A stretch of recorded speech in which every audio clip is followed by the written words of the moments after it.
As you see in the title of the video, I'm coming in strong on this topic. As someone who was in high school during the 2015 to 2017 era of YouTube, that was filled with anti-SJW, Gamergate, and anti-intellectual content, I can surely say that this content impacted Gen Z and younger millennials, let alone their targeted harassment victims, making the internet even more unsafe.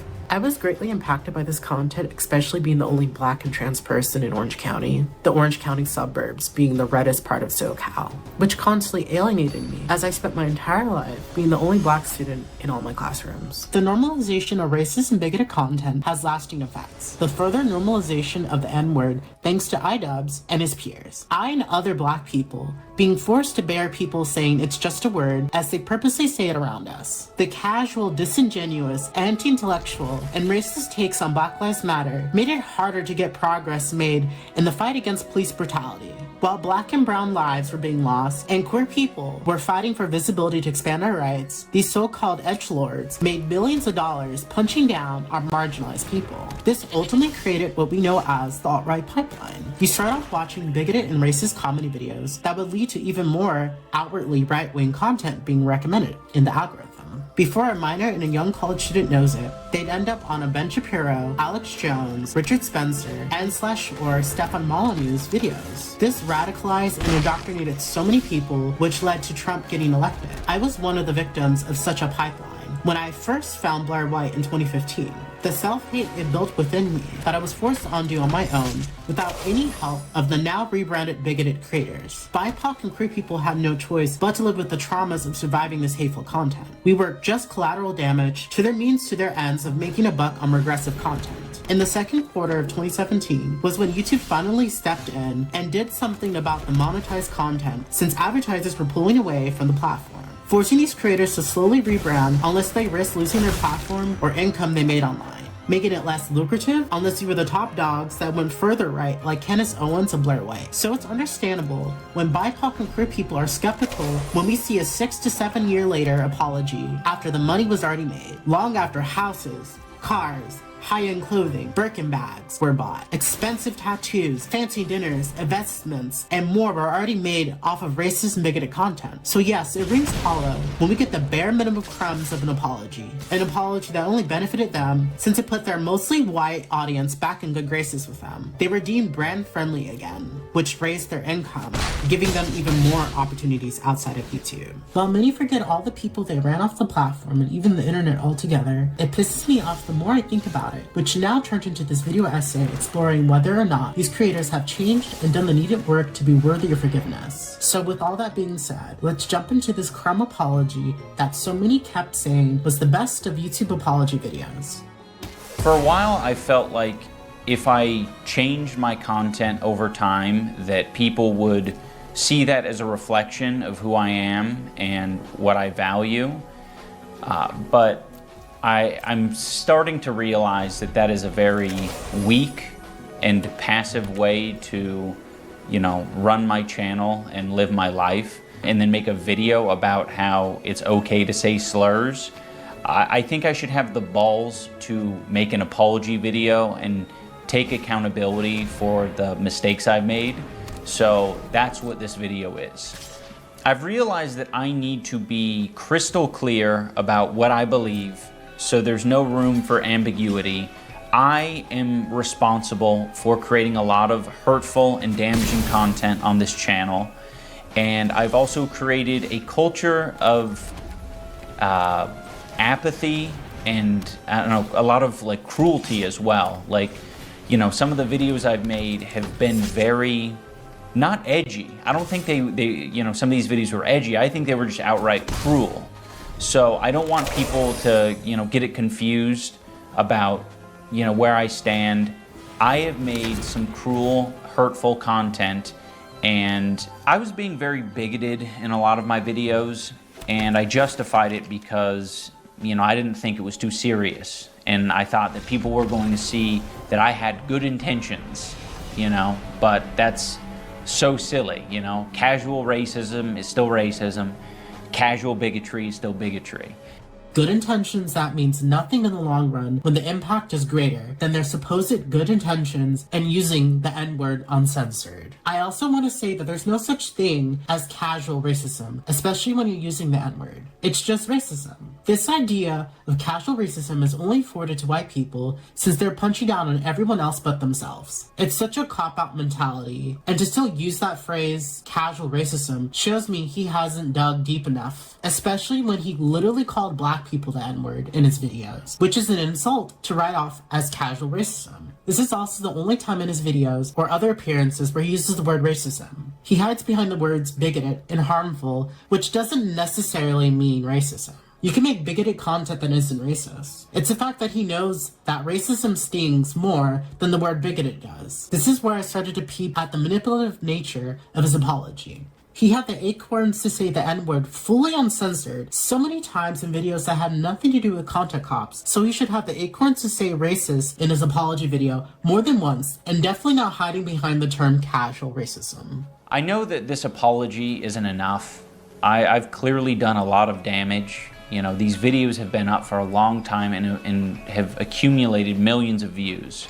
I shouldn't be able to just make an apology video and walk away from it. This is something that I should live the rest of my life with, and I expect to. I've profited off of this bigoted content for years, and I've made a successful career out of it, and that's not right. I think that this is only a step in the right direction, and I know that a lot more needs to be done to even approach a life that I would think would be like acceptable. I'm also sorry to all the black viewers and minority groups who had to put up with that video and put up with, you know, the phrases. I said either it's all okay or none of it's okay. And that's just so dangerous and stupid. A very big thing that has sort of altered my view on all of this is just the amount of hate and harassment my wife Anissa has received over the years. So thank you for watching, everyone. I do want to create more regular content, and you know, I don't want to just have the next 5 videos be apologies. He says he shouldn't be able to just make an apology video and walk away from it. But let's see if he does exactly that by the end of the segment. He acknowledges that a sorry won't be enough and how he profited off of racist and bigoted content. I'm holding him to the fire on the racist part since he keeps hiding behind the words bigoted. I also notice he only gives black people 14 seconds as an apology, while giving Tana, a white woman, the majority of it, who also said the N-word. I also dislike how he hides behind the word slurs. Say you normalize the usage of the N-word, just how you said it so loudly with your chest when you were profiting from the usage of that racist shock humor.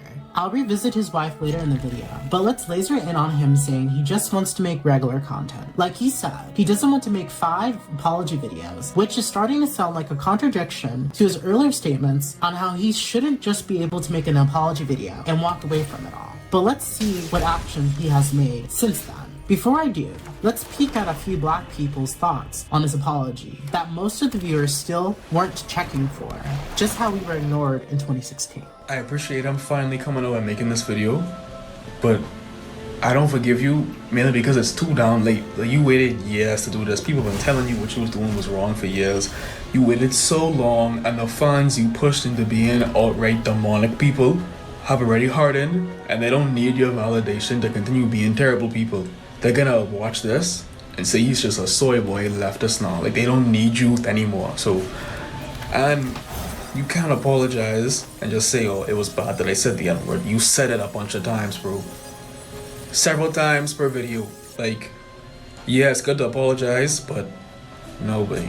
That's facts on the apology being too late now that his ex-fans truly don't need him to validate their hatred. They have hardened, and they did mock iDubbbz for even making an apology video. It's actually 90% of the videos you see when looking up iDubbbz till this day. Another reason why I made this video, since I didn't see him held to the fire other than from D'Angelo Wallace and Olaimi, who interviewed him. The rest were non-black people who either shout on him or were quick to praise him on his latest hell apology, quickly uplifted him, which drowned out the black, brown, and queer people that should have been listened to at this moment. But just how people didn't care in 2016, they once again ignored what we had to say. But we're long used to that by now. Before I dig deeper on what he has done post-apology, let's peek at a few clips of his first interview after his apology video. Somehow, the amazing Soulbunni was able to have an interview and directly challenge him on his past mindset and offered him ways he can improve. Let's hear some of the key moments that stuck out to me that's worth discussing.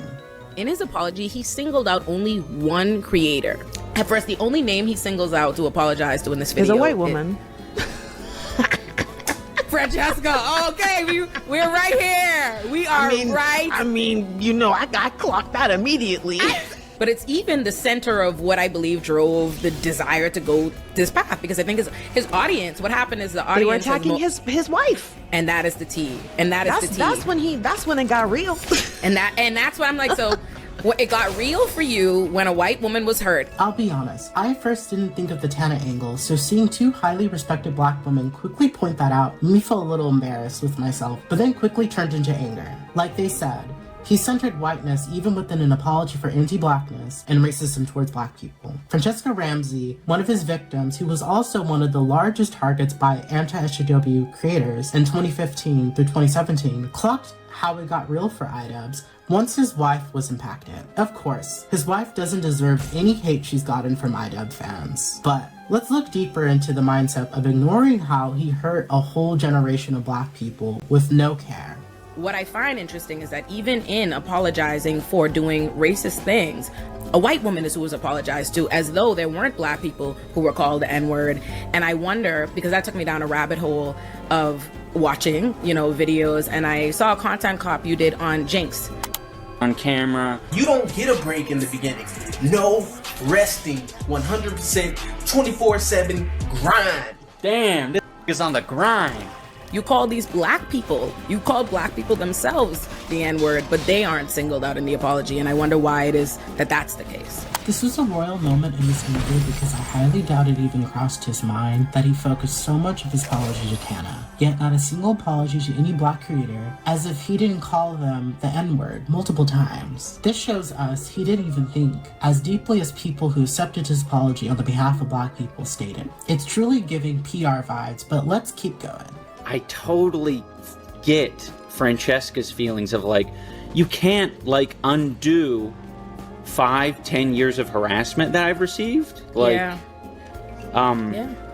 I get it. I wish, all I can think of, at this point is to communicate my headspace and where I was at the time and how I came to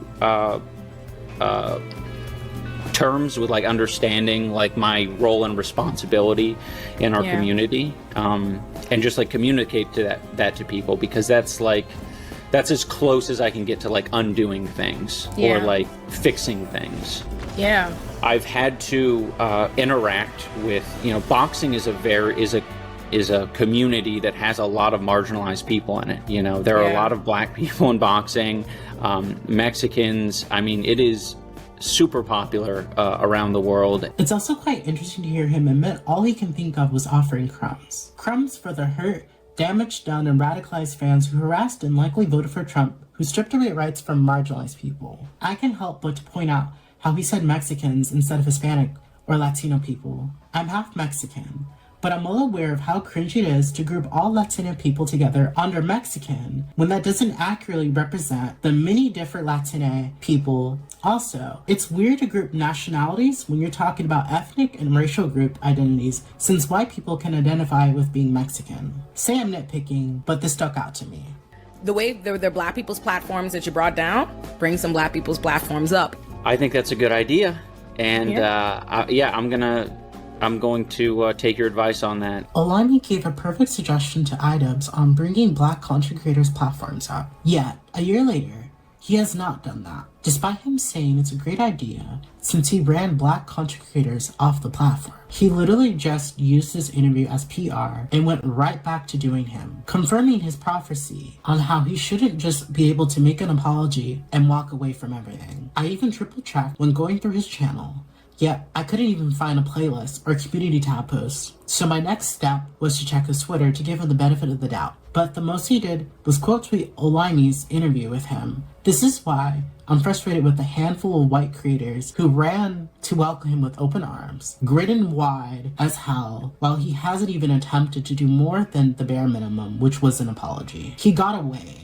with making millions on racist, hateful content, and now is deemed brand friendly after his mini apology tour to come off as if he cares, but his lack of action shows otherwise. This makes me think deeper on how his wife was able to benefit from racist N-word saying content. Behind every racist white man is a white woman that loves him, holds him down, and supports the BS, since she directly benefited from racist content that positively impacted her life. Houses bought, luxury items, etc. She was able to have a successful fans account and grow as a streamer. Creator Clash was able to be made. So no, she's not brave or amazing for impacting iDubbbz to shifting, especially now we established that that was a self-serving PR tour. I'm done with that narrative, and people need to think more critically before rushing to forgive someone that didn't directly impact them negatively. This is a miscarriage of justice, and once again, Black people are still ignored. I and other Black people are forced to live with the trauma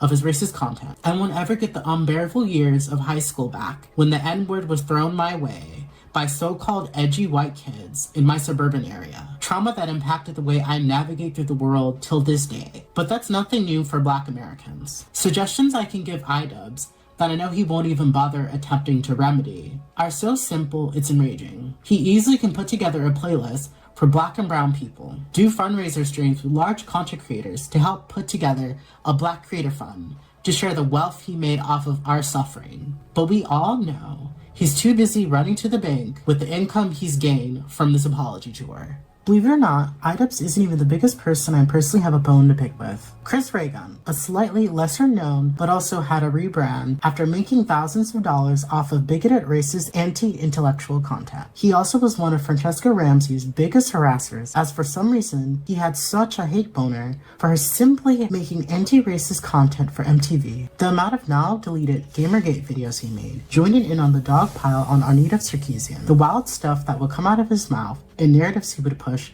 amazes me somehow how he was able to gracefully rebrand once it wasn't profitable to make the same edgy comedy videos that help lead people to the alt-right pipeline. Him being the starting point, yet you'll later see his views on what he calls a narrative. Let's dive right into some of his old content so you can understand why I, as the next viewer, might have a bone to pick with him and his current positions that you'll see soon enough. Before I do, let's let him speak for himself on how he viewed his content during that era. It felt at the time like the point of view of the reasonable liberal, the liberal who understood the context of humor, who didn't get bent out of shape over every little thing, just wasn't being voiced. To the point where I thought I was crazy, like nobody else thinks this is ridiculous? Am I really the only person who thinks this is all real? It was super alienating, but eventually I did come across, like-minded people, and that content became popular, and, that was that. Fast forward a year or two in late 2015, early 2016, and it became pretty clear that anti-social justice warrior positions, or whatever you want to call it, anti-PC notions, weren't as niche as they used to be. Many high-profile artists, high-profile content creators, all sorts of people were kind of joining in on the fun. Ethan and Gila started poking fun at the whole humongous situation. PewDiePie was starting to delve into similar topics. It's weird to think about now, but back in the day, back in like 2014, it really did feel like every single popular YouTube content creator, that's PewDiePie, that's Ethan and Gila, that's iDubbbz, that's all these people. And because of that, I no longer felt very compelled to just share my opinion in a serious way. It felt like representation for that point of view was already relatively commonplace. But what I did find was that there was a distinct lack of comedy-focused content based around these kinds of topics. Notice how he mentioned iDubbbz. This is why we are saying iDubbbz influenced creators to go further, which created a culture of apathy, hatred, racism, and harassment. Chris Reagan said it himself. He didn't care to intellectually engage with the left-leaning content he disliked. He was more excited to punch down and make jokes out of stuff that he had no business mocking. But let's see the comedy content he's so proud of that he still has currently up on his YouTube channel. Can we all just agree that Black Lives Matter isn't the opposite of All Lives Matter? Black lives just matter. There's no need to overcomplicate it. Okay, you don't know what the word opposite means. It's okay. It's a really big word. It's a complicated word to understand. You see, I agree with you that all lives matter isn't the opposite of Black Lives Matter because that doesn't make any sense. The word all literally would include Black lives. The opposite of Black Lives Matter would be Black lives don't matter. It's pretty simple. But it's the Black Lives Matter people who feel like all lives matter is the opposite. Like, they're the ones treating it as if it is. As if it invalidates what they're saying, even though all, again, includes Black lives. So yeah, no, it's BLM who thinks it's the opposite.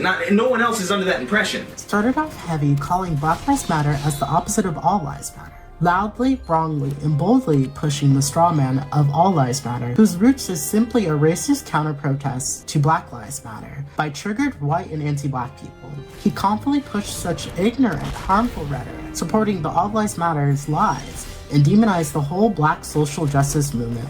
Because how dare black people bring awareness to our nuanced plight? But since Chris Reagan is too ignorant to understand Black Lives Matter, let me break it down in elementary simple terms. Let's say Black Lives Matter represents a person with a burning house. The people with the burning house are advocating for aid and support. But here comes All Lives Matter, whose house is not on fire. They're completely fine. But just the idea of people with burning houses are advocating for themselves irks them to their racist core. That's simple, but common sense wasn't too common in the 2015 to 2017 era of YouTube. Also, Blue Lives Matter isn't a thing. Cops weren't born with blue skin, right? I mean, yeah, they weren't born blue. Good. Brilliant. You gotta be kidding me with this shit. You can't say something you're addressing isn't a thing just because you have a negative opinion of it. Also, they weren't born blue? What the hell does that mean? Like, what does that literally mean? So because they weren't born cops, it's silly to say that their lives matter? You can't be serious. Hey, handicapped lives matter, crippled lives matter, but only if you were born crippled. If you jumped on the crippled bandwagon in your mid-20s like, look at me, I got polio, your life doesn't matter. Christopher Reeve? That guy joined way late. I was crippled before it was even cool. Stephen Hawking? More like, even walking is hard for you now, but it wasn't always, because you weren't born this way. The point of saying Blue Lives Matter is basically saying cops' lives matter. Like, you can't just a cop just because a cop somewhere else did a bad thing. Like, it's stupid. And that logic also extends to black people and white people and every people under the sun, whether or not they're born a certain way, whether or not they're in a certain profession. You can't just convict someone of something because someone else who is similar to them did it. Ooh, is it right or is it wrong to suggest that white people are inherently evil due to the sins of their ancestors? I do say, if you're actually seriously having that conversation, you need to just cease. I also want to take this opportunity to say that I'm not inherently against the idea of Black Lives Matter. It's a totally fine phrase to say. It's a totally reasonable phrase to say. It's not false in any way. My problem lies with the movement and what they've done, because I feel like what they've done is counterintuitive. All that blah. You get the picture. When you didn't think he can go any lower, he does just that by attempting to validate the Blue Lives Matter straw man. It's already pissing me off, but let me also break this silly argument into simple terms, since I highly doubt he changed his views on this due to the video still being up. Cops can take off their uniform. It's a choice to be a power-hungry cop that overlooks racism and injustice. No one in Black Lives Matter advocated for cops to Black Lives Matter, just like All Lives Matter, only sprouted up to counter-protest Black Lives Matter. The deep-rooted racism within both the All Lives Matter and Blue Lives Matter hashtag, because they weren't movements, is maddening. Anything but critically engaging with what black people have to say about our own plight. The fact that it's taken George Floyd for people with Chris Reagan's ignorant perspective to shift their views is another frustrating reality. It's also so cringy to hear the way he talks about disabled people, but what can you expect from such a big-brain YouTube comedian? Now, remember when I said he was one of Francesca's biggest harassers? Well, this video just gives you a glimpse into the racist talking points he had when talking about her and those adjacent. This video pissed me off, and you'll see why. Now, this is the part of the podcast that I feel is the most telling. Fran, you have a microphone not because of your skills, talent, or unique perspective. Because let's be real, I'm gonna be blunt here for a minute. Because, Fran, your unique perspective is shared by literally every single person on your panel. Your skill, your special skill, Fran, is that you can be relied upon and depended on to toe the line that Google wants. Because honestly, out of genuine curiosity, Fran, what is your talent? Can you sing? Can you edit? Can you act? Because all I see on your personal channel is vlogs and BuzzFeed clickbait. And granted, it's BuzzFeed clickbait before BuzzFeed clickbait, but pioneering BuzzFeed clickbait isn't exactly a talent. I don't understand where this self-aggrandizing view of yourself is coming from. As if that somehow makes you a better person than anybody in the audience just because you were invited to a panel solely because your opinion is the most palatable. Like, what? Get a grip. I am someone that has been invited to be here. Yeah, Fran, sure. I'm very positive that the bar to get on this panel is so very high. It must require a very large audience and a very immense amount of relevance just to make the list. I'm sure of it. I'm sure it has nothing to do with any other factor involving where you lean politically. I'm sure that has nothing to do with it. Yes, this clown was undermining the Cat Black. It's almost like he wanted to say they only got the opportunity due to DEI initiatives, but the phrase DEI didn't exist at the time or he'd be screaming at the top of his lungs. I'm just amazed at how anti-black he can be, writing Francesca off as untalented as if skill, writing, editing, etc. doesn't go into her videos, let alone her MTV show. They had to be so disingenuous by their attacks on her skills and work, all because she made them think deeper on topics they were introduced to. Francesca did more than pioneer what he calls BuzzFeed content. Francesca Ramsey laid out the foundation of BreadTube, or more known as leftist content. The needed discourse she pushed got her harassed when it's now common leftist knowledge. Put some respect on her name. That's more than enough of his older content to witness to understand how harmful and racist his content was. It was enough psychic damage done to myself editing this all. The next question one would ask is his views on his older content, and is he apologetic? Is he taking accountability for indoctrinating and making his younger viewers more bigoted and racist? We can find that out right now in this video he made post-Vosh stream that made him reflect on his past content. It's rich with growth, as you'll see. And I had a lot of left-wingers kind of flipping out at me saying like, oh, they didn't believe me, they didn't really believe I changed my mind, they think I'm just sort of jumping into the left-wing bandwagon because that's the grift now and that's what's popular and relevant. Now, normally I would just sort of let this stuff go, but we're all in quarantine and I'm bored out of my mind, so I figured I'd read some of the really brilliant criticisms that have been levied my way. To be honest, if you're a creator who apologizes for foolishly spending years pumping out videos filled with disingenuous far-right talking points, ultimately serving as a tool for the alt-right pipeline, and you just leave those videos up, I'm just going to assume you don't mean it. Well, that's a pretty good assumption to make, because I never said I'm sorry.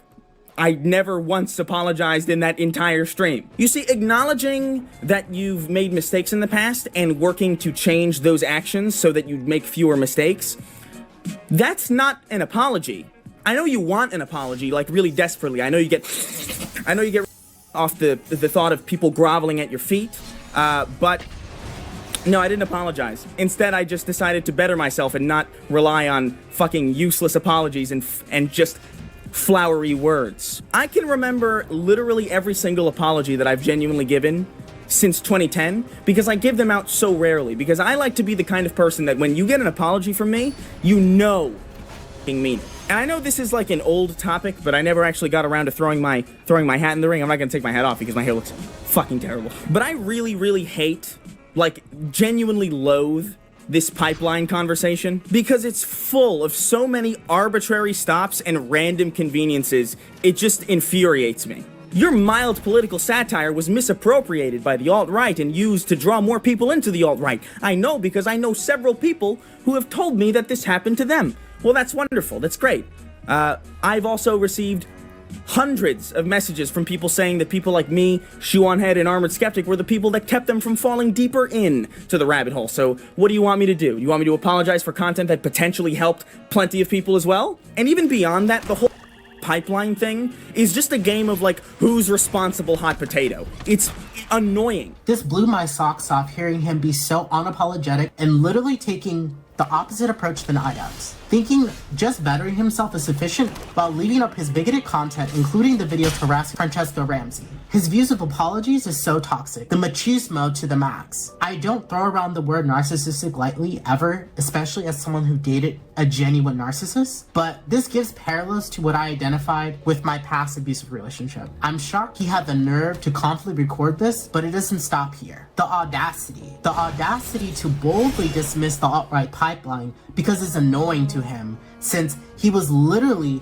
the gateway content creator. The fact that it's common knowledge, yet Chris Ray-Gun and Head are the only ones to die in it, not a lick of accountability, and clearly no growth. The idea that his bold racist content was used against black and queer people is annoying to him, while us marginalized people had to live with the consequences of his content. He was literally rooting for Trump to win, but wants to pretend like he didn't aid in the alt-right pipeline. We're definitely dealing with a genius here. When the bar was already low for IDubbbz, here comes Chris Ray-Gun bringing it to hell. Yet, it doesn't even end here. IDubbbz apologizing pushed a needed discourse, one that Head and Chris Ray-Gun ignorantly participated in. But before that, we must watch this TikTok. Anti-social justice warrior era is what made the alt-right pipeline mainstream, and I will not elaborate. I'm Francesca. I created a show for MTV called Decoded in 2015. It was all about race, pop culture, and identity.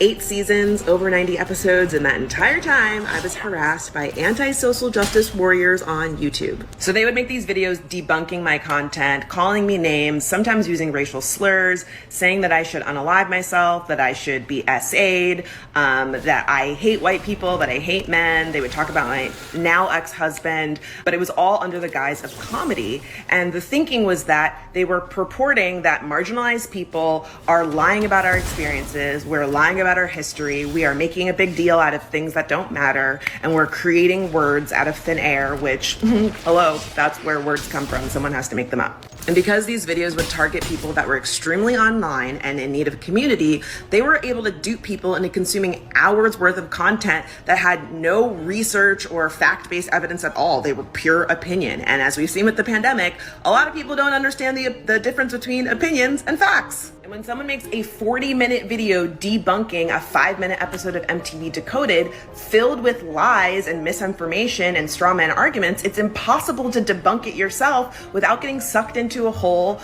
of like wasting your time and energy.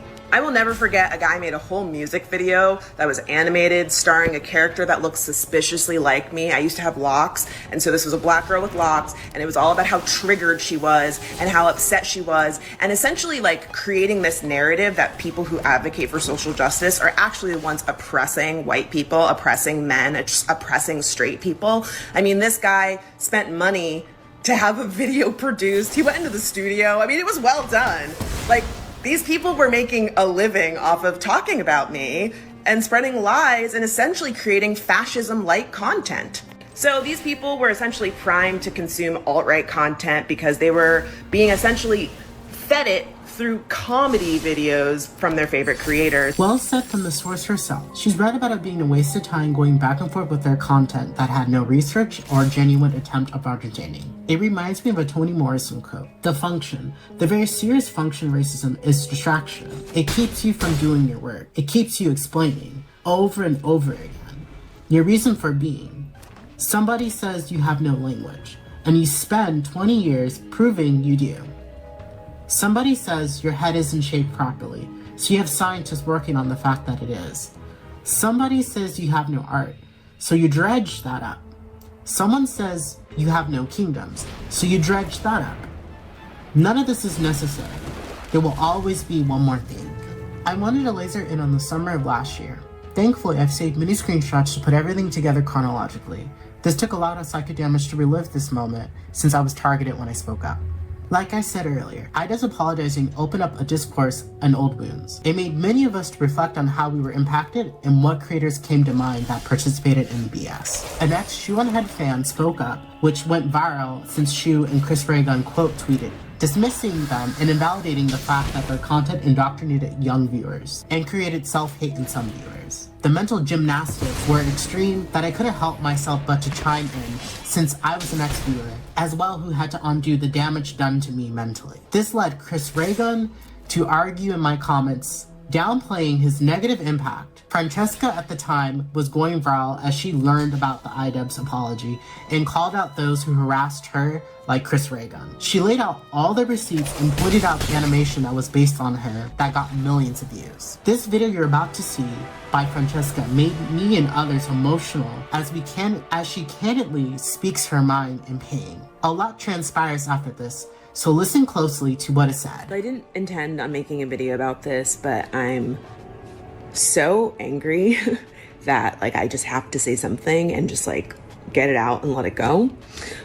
So recently there's been a wave of people who've made bigoted content on the internet coming forward and apologizing. TikTok, we've got Kelly Cagdon. On YouTube, we have iDubbbz, I think is how you say his name. And in years past, we've had Shane Dawson. And all of these people I have different relationships with. So I hosted a show for MTV called MTV Decoded. I actually created the show. I wrote on the show. I hired tons of incredible people and made a lot of great content that I am very proud of. But at the time that the show was on, I dealt with a lot of harassment because of it from these people that labeled themselves anti-social justice warriors, anti-feminists on YouTube, including iDubbbz. And he made a number of videos where he used the N-word fully uncensored, where he put my face in videos and called me, and said that my work was cancer, and my work made him want to. Most of these videos have been privated, so I can't show them to you, but I've seen them. And he created a culture and a fan base that then harassed me. So did Shane Dawson, right? Doing blackface, saying the N-word, none of that stuff exists in a vacuum. Kelly Cagdon using her platform to demonize other trans people, demonize queer people, say that black people, enjoyed being slaves. All of this contributes to a culture of harassment, and the target being black people and queer people and women on the internet, including myself. And when these people suddenly have a change of heart, we're just supposed to accept their apology and move on. And I'm sorry, I can't move on, and I can't accept an apology when an apology is the least you can do. These people have made millions of dollars off of their hateful content. Millions of dollars off of my face and my name. People will put my full government name in the caption, in the metadata, in the description box, on screen, my face, my headshot. There are people that have put my name on their IMDb to say that I've been in their videos harassing me. Okay, people have built entire careers off of hateful, bigoted content. And now they have a change of heart, and we're all just supposed to accept it and move on. I'm sorry. You cannot make a living off of my harassment and then assume that a sorry is enough. It's just really not. And then some of these people haven't said sorry at all, which again, bar is in hell. They just have pivoted. They just suddenly started making content that's a little less racist, a little less sexist, a little less homophobic. And if you bring up to them the shit that they've said in the past, I'm talking about you, Chris Ray Gun, or whatever you call yourself, then we're just supposed to pretend it didn't happen. We're supposed to pretend that you didn't use my face and my name and suggest that I was a grifter and that I hate all white people and I think all men should die, and you didn't suggest to your audience that it was okay to treat me that way, right? We're just gonna pretend that didn't happen. I remember one time I was walking through the airport. It was 6 o'clock in the morning. I was on my way to a speaking gig at a college in I don't remember where. And this white kid comes up to me, and I would get recognized all the time. So it wasn't unusual for people to see me and say hi. And so this white kid comes up to me in the airport, and he's like, "Oh my God, you're Francesca Ramsey." And I'm like, "Yeah, hi, whatever." I'm tired, and I'm just like, "Hey." And he's like, "Do you know who iDubbbz is?" And I was like, "What?" And he was like, "Yeah, I love iDubbbz's videos about you." And I was terrified in that moment, because I was realizing I'm face to face with someone that is a fan of someone that has made content about how much they hate me. and what a terrible person I am and how I'm oppressing white people and how I'm oppressing men. So honestly, save me the fucking sorry. Save me the sorry. What about the money that you've made off of this hateful content? What about the culture that you have influenced where queer people, trans people, black people, women don't feel fucking safe in this country because they know they're interacting with your fucking fans? What about that? Like, what's the compensation for that? Like, honestly, I would like to know. I really, like, y'all let me know when you figure that out. It's mind blowing. It's mind blowing. And throughout my career, despite like not cursing and having a smile and being respectable, I'm always painted as the angry black woman. Always.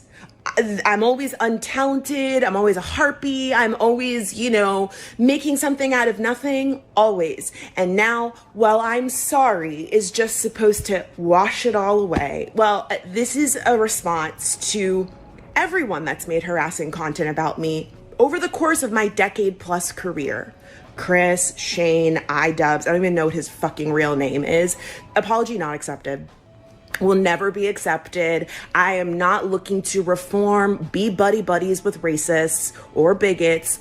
I don't care what leaves you've turned over. It's not enough for me. It will never be enough for me. Stop asking me to forgive these people. I'm never going to do it. A lot of what she said, I have throughout this video essay, so there's not too much I can add. Notice how she called out Chris Ray Gun by name. How the bar is in hell since he refuses to apologize at all. You'd think after getting that real that Chewinhead and Chris Ray Gun would reflect or even give the bare minimum apology. That their humanity would finally show up. But nope, they tripled down. It's frustrating to read these tweets and see them further attack her. He even goes as far to deny the animation isn't even of her. The animator popped up in the comments to try to support Chris Ray Gun's claim, but I'll debunk that lie shortly after we watch Chris's attempt to gaslight us in this Cope livestream. I don't think I said anything particularly hostile today. I was a little snarky for sure. It's a really cool fan fiction you got there, and it's a little snarky, but like I mean, like it's just I don't know what to tell you, dude. The accusation is so narcissistic and absorbed. Like that's me. She was like, who else has a show and is black and has locks? And it's like the girl in the cartoon doesn't have a show because that's not you. Yeah, which and is... it's so. She goes like because she goes like that character like whines about like that character in the video like promotes a Patreon after getting Chris fired. I never did that. Yeah. No. Yeah, you didn't. Because it's not because you. it's not you. It bugs me to see him have the nerve to call her narcissistic, given all the signifiers he gave her.